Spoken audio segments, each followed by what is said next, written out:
بسم اللہ الرحمن الرحیم۔ شروع اللہ کے نام سے جو بہت بڑا مہربان نہایت رحم کرنے والا ہے۔ الصلاۃ والسلام علیکہ یا رسول اللہ وعلی آلک واصحابک یا حبیب اللہ۔ ناظرین و سامعین، آپ سب میرے پیارے بہن اور میرے بھائیوں کو میری طرف سے پہلے السلام علیکم ورحمۃ اللہ وبرکاتہ، اور میں یہ امید کرتا ہوں کہ آپ سب اللہ جل شانہ کی حفظ و امان میں اور اللہ تعالیٰ کی خیر و عافیت میں ہوں گے۔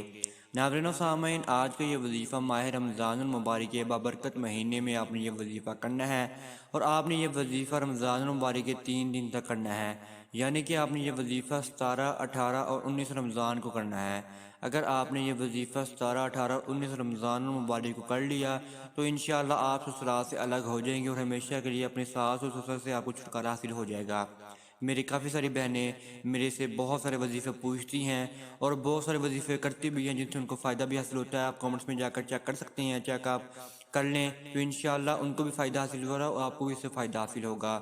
آپ کو میں اب وظیفہ بتا دوں، آپ نے یہ وظیفہ سسرال سے الگ ہونے کے لیے 17، 18 اور 19 رمضان مبارک کو کرنا ہے۔ اگر آپ یہ وظیفہ 17 رمضان کو سن رہے ہیں تو آپ نے یہ وظیفہ 17 اور 18 رمضان المبارک کو کر لینا ہے، یعنی کہ آپ نے 17، 18 اور 19 رمضان المبارک کو کر لینا ہے۔ آپ کے یہ 3 دن مکمل ہو جائیں گے۔ یہ ایک خصوصاً وظیفہ 3 دن کا ہے، آپ نے اس وظیفے کو 3 دن سے زیادہ نہیں کرنا۔ اور آپ نے دوسرا دن یعنی کہ 18 رمضان المبارک کو اگر آپ یہ وظیفہ سن رہے ہیں تو آپ نے یہ وظیفہ 3 دن تک آگے کر لینا ہے، یعنی کہ آپ نے 18 کو بھی کرنا ہے وظیفہ، 19 کو بھی کرنا ہے، اور آپ نے یہ وظیفہ بھی 20 رمضان المبارک کو بھی کر لینا ہے۔ اگر آپ یہ وظیفہ 19 رمضان المبارک کو سن رہے ہیں تو آپ نے 19 رمضان المبارک کو بھی کر لینا ہے، آپ نے پھر 20 رمضان المبارک کو بھی کر لینا ہے، اور پھر آپ نے 21 رمضان المبارک کو بھی کر کے آپ نے اس وظیفے کو بھرپور آپ نے اس فائدہ اٹھانا ہے اس وظیفے کا۔ اب میں آپ کو وظیفہ بتا دوں، آپ نے وظیفہ شوہر کے ساتھ الگ گھر میں رہنے کے لیے کر سکتے ہیں، سسرال سے الگ ہونے کے لیے کر سکتے ہیں، ساس، نند، دیورانی، جٹھانی سے چھٹکارا حاصل کرنے کے لیے آپ یہ وظیفہ کر سکتے ہیں۔ آپ نے یہ وظیفہ کر کے پانے پر دم کر کے اپنے سسرال میں سے جس مرضی کو اپرا دیں گے وہ آپ کا دیوانہ ہو جائے گا۔ اگر آپ کا وہ دیوانہ ہو گیا تو اس کے بعد آپ ان سے جو مرضی اپنے کام کروا سکتے ہیں، آپ ان سے علیحدگی بھی حاصل کر سکتے ہیں، وہ خوشی خوشی آپ کو سسرال سے الگ کر دیں گے اور آپ بھی خوشی خوشی ان سے الگ ہو جائیں گے۔ آپ نے یہ وظیفہ رمضان مبارک کی تہجد کے ٹائم کرنا ہے، یعنی کہ تہجد کے ٹائم لاڈلی عبادت ہے یہ اللہ تعالیٰ کی۔ آپ لاڈلی عبادت میں یعنی کہ تہجد کے وقت آپ جو بھی دعا مانگتے ہیں آپ کی وہ دعا قبول منظور ہوتی ہے۔ میں آپ کو وظیفہ اس تہجد کے ٹائم کرنے کا ہی کہوں گا، اور آپ نے جیسے جیسے میں نے آپ کو کہنا ہے آپ نے ویسے ویسے ہی کرنا ہے، تو انشاءاللہ آپ کو 100% فائدہ حاصل ہوگا۔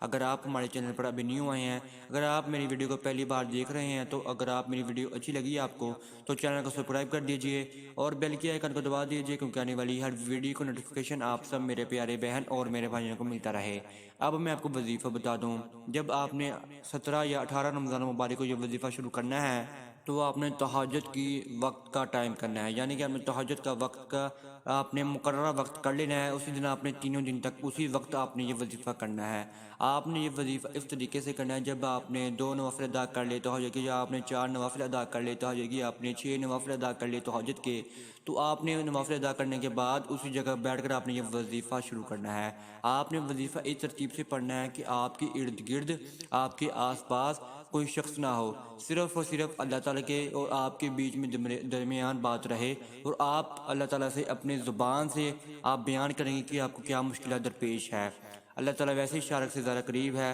لیکن آپ نے اپنے بھی زبان سے بیان کرنے ہے کہ آپ کو کیا دکھ تکلیف ہے۔ آپ نے جائے نماز پہ بیٹھ کر یہ وظیفہ کرنا ہے۔ آپ نے پڑھنا اول و آخر 11 مرتبہ، آپ نے اول و آخر درود ابراہیمی پڑھنا ہے، اور آپ نے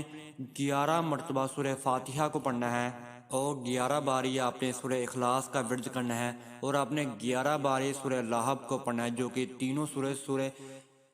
30ویں پارے پہ مقیم ہیں۔ آپ کو بآسانی 30ویں پارے سے تینوں سورت مل جائے گی، سورہ فاتحہ، سورہ اخلاص، سورہ لہب۔ آپ نے تینوں آیتوں کو یا آپ نے تینوں سورتوں کو اپنے 11 بار پڑھنا ہے، اور آپ نے سورہ اخلاص کو اس طریقے سے پڑھنا ہے جب آپ سورہ اخلاص کو درمیان میں پڑھ رہے ہوں گے، یعنی کہ آپ نے سورہ فاتحہ کو 11 بار پہلے پڑھ لینا ہے، سورہ اخلاص کو آپ نے درمیان میں پڑھنا ہے، سورہ الحب کو اپنے اینڈ میں پڑھنا ہے، اول اور آخر آپ نے 11 مرتبہ درود ابراہیمی پڑھنا ہے۔ آپ نے ان کی تعداد 11 بار رکھنی ہے سب چیزوں کی اور سب صورتوں کی۔ آپ نے جب سورہ اخلاص کا ورد کرنے جب آپ نے سورہ اخلاص کو پڑھنا شروع کرنا ہے تو آپ نے جب پڑھنا ہے قل ھو اللہ احد اللہ الصمد، اللہ الصمد کو آپ نے 3 بار دہرانا ہے، یعنی کہ آپ نے کہا قل ھو اللہ احد اللہ الصمد اللہ الصمد اللہ الصمد، 3 باری آپ کا یہ نام مکرم ہو جائے گا۔ آپ نے 3 باری نام کو مکمل کرنے کے بعد آپ نے اپنے آگے سورہ پڑھنا شروع کر دینی ہے۔ آپ نے 11 بار سورہ اخلاص کو اس ترتیب سے پڑھنا ہے۔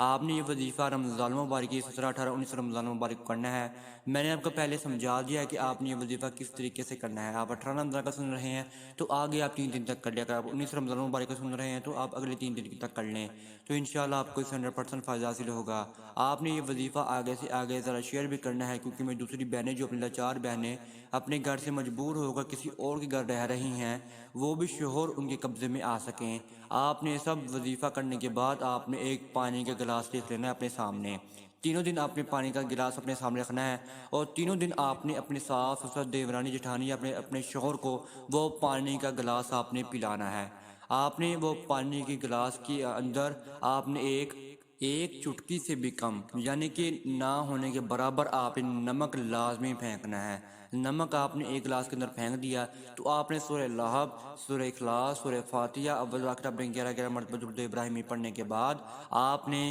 اس پانی کے اوپر 3 مرتبہ پھونک مار دینی ہے، تو اور آپ نے پھر اس گلاس کو اٹھا کر آپ نے آدھا وہ خود پی لینا ہے۔ اگر آپ اپنے شوہر کو اپنے دیوانہ بنا کر سسرال سے الگ ہونا چاہتے ہیں تو آپ نے اپنے شوہر کو پلا دینا ہے۔ اگر آپ اپنے سسرال سے علیحدہ ہونا چاہتے ہیں، پورے سسرال سے علیحدہ ہونا چاہتے ہیں، تو آپ نے سب کچھ چھوڑ کے اپنی ساس کو یا اپنے سسر کو وہ پانی آدھا پلا دینا ہے۔ آپ اس پانی کے اندر اور پانی ڈال کر بھی آپ نے اور پانی شامل کر کے بھی کسی اور کو پلا سکتے ہیں، لیکن آدھا آپ نے اس میں سے لازماً پینا ہے۔ آپ نے یہ وظیفہ کرنا ہے، اور وظیفہ کرنے کے بعد آپ نے کامنٹس میں ضرور رابطہ کرنا ہے، تو انشاءاللہ آپ کو 100% فائدہ حاصل ہوگا۔ اب تک اتنا ہی، دعا میں یاد رکھیے گا، انشاءاللہ آپ کے ساتھ نیکسٹ ویڈیو میں ملاقات ہوگی۔ اللہ حافظ۔